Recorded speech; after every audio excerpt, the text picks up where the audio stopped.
Almost 2 years ago now, we moved from Washington State to Florida.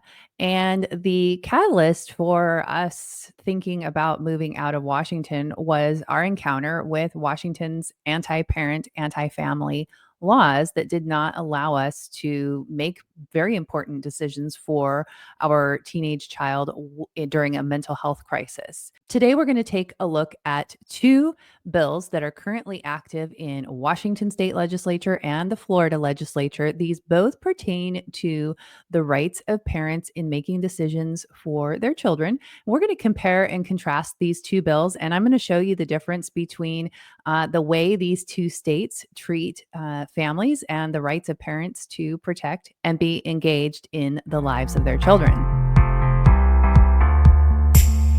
Hey, everybody, I'm Julie Barrett, founder of Conservative Ladies of America, and I'm excited to bring you a compare and contrast video today with two bills that are on a similar topic, but they're vastly different. And I want to show you really how two states are so very, very different when it comes to policies that impact parents, families, children, and the way that they handle the rights and the engagement that they allow parents to have in the lives of their children. So the bills that we're going to be looking at is Washington State's House Bill 1296. And this bill is an act relating to promoting a safe and supportive public education system through student rights, parental and guardian rights, employee protections, and requirements for state and local education entities.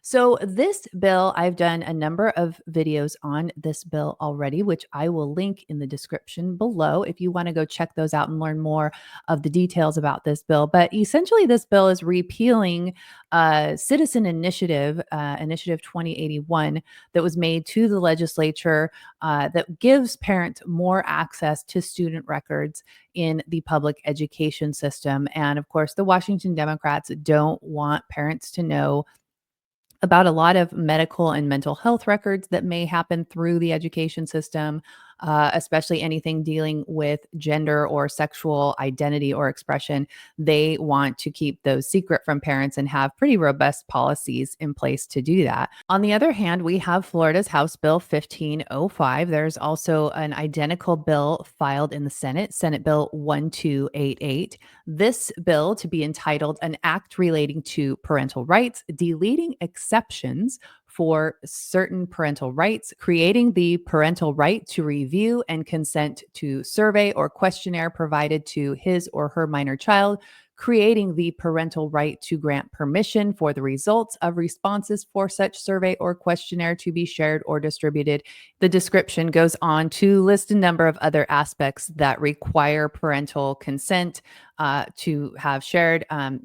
Actually strengthens parents' rights in Florida.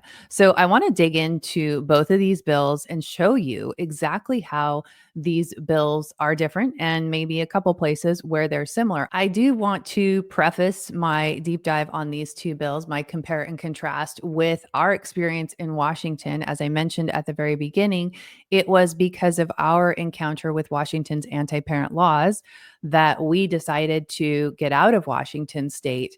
Now, in 2021, after this first happened, I really thought that we should stay and fight. My husband and I, both born and raised in Washington state. Our families lived in Washington. Our businesses were in Washington.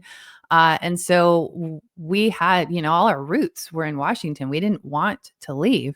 As the years went by, the next couple of years, we just encountered more and more laws that were really putting our children in danger and required us to actually get our children out of the state so that we would be in a position where we could make decisions for their health care, important decisions to keep them safe. And so after my involvement in the 2022 legislative session in Washington, which was the first session that I had been involved, and really seeing what I call behind the curtain with the way that Democrat and Republican legislators were voting on policy and making decisions on important policies that impact the public schools, that impact children and families. I saw that there was a lot of working together between the Republicans and Democrats. And I realized that even if the Republicans were to pick up more seats and maybe to at some point have a majority in the state legislature, that things would not be significantly different than they are with the Democrats in control. And when I realized this, I said to my husband at the close of the 2022 session, I said, I think that we should really start considering getting out of Washington. And so it was in March of 2022 that we made the decision to start entertaining that idea. And it was in October of 2022 that we bought our home in Florida. And then we moved middle of 2023. And I will tell you, we have not once regretted that decision. Life is extremely different here in the free state of Florida. We can do a lot of things that we couldn't do in Washington. The cost of living is substantially cheaper than it was for us in Western Washington. The taxes, the regulations, there's just a number of things that we really appreciate about Florida. We certainly love our governor. It does not suck to live near the number one beach in the United States, which is Siesta Key Beach here in Sarasota. It also is amazing to have the sun shine pretty much every day. I would say 360 days a year. And I am totally a sun seeker. And as I was getting older in Washington, I noticed that the seasons and the winter really had an impact on my mood and my mental health. And here, having the sun every day, even on a chilly day like today, it's only 72. But you can go sit outside for 10 minutes and get some vitamin D and be in the sun. And I personally love that. So we are loving it here. All right, let's dig into these two bills. Let's see how they're different. All right, so let's start off with the primary focus of these bills. For Florida, the primary focus centers exclusively on expanding parental control over healthcare and educational decisions with no explicit mention of student rights or educator protections. It reflects a more parent centric approach. The Washington bill is focused on balancing student rights, parental rights, and educator protection with a strong emphasis on inclusivity, non discrimination, especially for transgender and gender expansive students, and student safety. It seeks to harmonize these elements within a broader educational framework. So, you already see here right out of the gate with the focus on these bills, the Washington bill is focused on the student, the child, and the Florida bill is focused on the parents. Now, parents are responsible for every aspect of their child's life until they turn 18. If your child commits a crime, you're responsible for it. If your child has a medical bill, you have to pay the bill.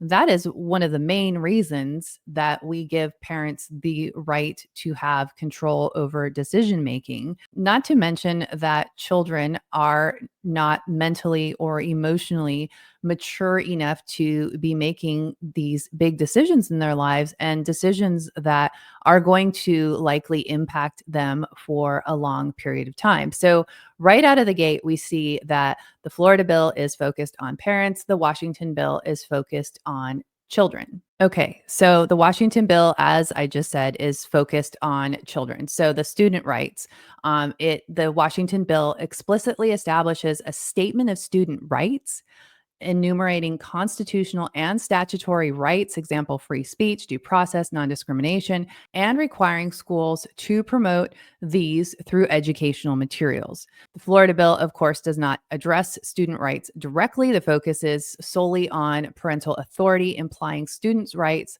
are mediated through parental consent, which is absolutely how it should be. It's important for us to take into consideration the fact that the education industrial complex has been captured by the left. This has been going on for many decades, and it's getting worse, I would say, over the last couple of decades and of course the last 5 years. And so as a result, it's important that parents be the gatekeepers between what the school is allowed to do to their children. We can't just give children the right to consent to things that they want to do, that teachers or staff at the school may want to do with the child, especially when we consider that they are implementing healthcare into the schools. We have what is called SBHCs, school-based healthcare. This is all part of the CDC's whole school, whole child, whole community system, and they're advocating for schools across the country to have these healthcare systems in them.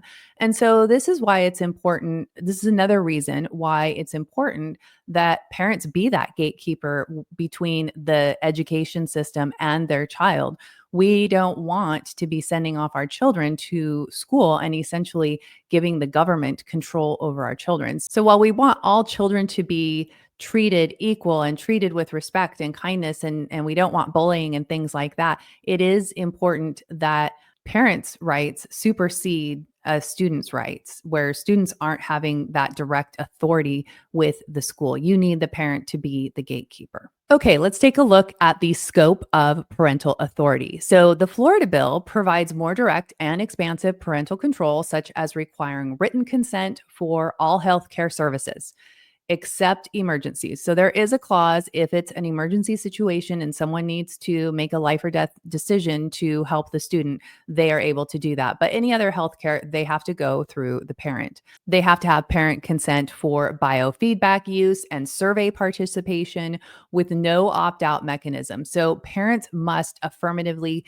consent first instead of reactively opting out, which often happens after the fact. A lot of times parents don't know that the surveys are being given until after the fact, not allowing them to opt out. So this bill means that parents have to opt in.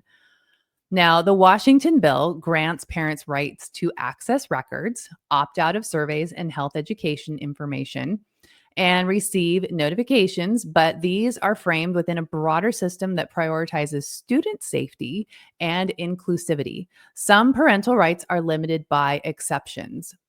So a number of the parental rights in Washington are that this bill is talking about are limited because of existing laws that don't give parents access to things like medical records, mental health records. And as I've mentioned in a number of other videos, Washington state has protected healthcare, which is gender affirming care and abortion. And so parents don't get to be notified or have consent for that. And they can send your kid off to a host home or a youth shelter if they are wanting to access those services. So this bill doesn't touch any of those existing laws. Parents still have no rights where those issues are concerned. Let's take a look at the healthcare provisions in both of these bills. So, the Florida bill explicitly regulates healthcare, prohibiting providers from offering services or using biofeedback devices on minors without parental consent. The bill also defines biofeedback device and requires results to be confidential. The Washington bill does not specifically address healthcare services beyond access, and I just mentioned how that already is an existing law. And notification of criminal actions. Health related rights are subsumed under general privacy and safety practices. So, kind of what we already just went over. As you can see, a very stark difference. Washington state does not give parents access to medical records if their child is over the age of 13. Florida is saying parents have access and must provide consent to any medical and health related service, which is a huge difference. It's almost like, and I say this all the time, it's almost like they're two separate countries because they are so very different. Okay, we've already kind of touched on surveys and questionnaires, but just let's take a look at the fine details here. In Florida, parents must review and consent to surveys or questionnaires and control the distribution of the results, giving them proactive authority rather than an opt out. In Washington, parents can opt their child out of surveys that reveal personal information, example, political beliefs, mental health, under FERPA. So the federal pupil rights laws allows parents to opt their kids out of that. Now, one of the things I wonder about the Washington law and the opt out ability of parents is there's no clause there that they have to be notified that the survey is coming, that the survey is taking place. So would the parent then, maybe some schools would notify parents, but what about schools that don't? So would the parent be sort of depending on their child to notify them about surveys? In Washington, I tell parents and of course, not just Washington, but I tell parents that have kids in Washington or other blue states that have similar laws, you really have to have open communication with your child from before they turn 13. Have conversations with your kid. Go out to coffee with your kid and just talk about their life and school and how things are going so that you have that open communication and that your child is sharing these things with you on a regular basis. So, I wanted to take these two bills and really use this as an opportunity to show you guys how different two states can handle a very similar issue. And it is important to, a lot of people will tell, well, I'm staying in Washington because I want to stay in the fight. I would just urge you to really look at the issues, look at what your child is facing in if you're especially if your child is in public school. It's really difficult for a parent to protect their child in Washington state. And guys, you only get one chance to do this parenting thing. Our kids are only young once. My kids are now all over the age of 18, with my youngest two twins being 18 years old. And there are a lot of things that, looking back, I would do differently.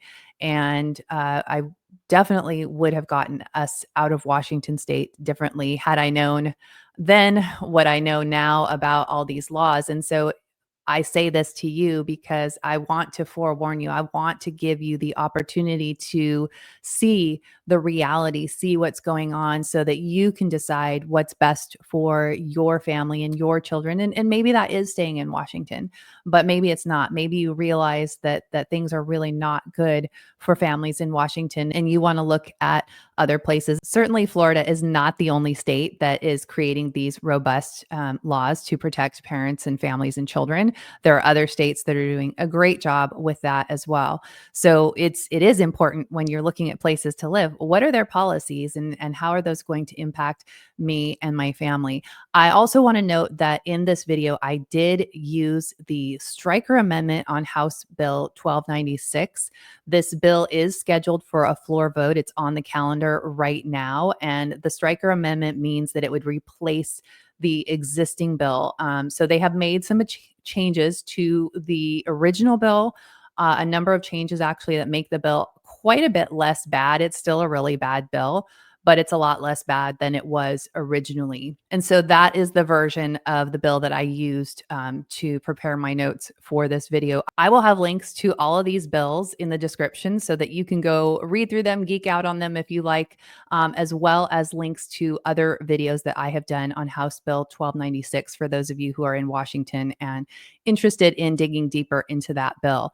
Please do share this video. It not only helps our channel, but it helps us get this word out to other citizens, which is the reason that we are doing this. We really want to sound the alarm and let parents across the country know what's going on. So thank you so much for watching. I hope that you're subscribed to the channel. Make sure that you turn those notifications on because many of our videos are time sensitive. I look forward to seeing you in the next video.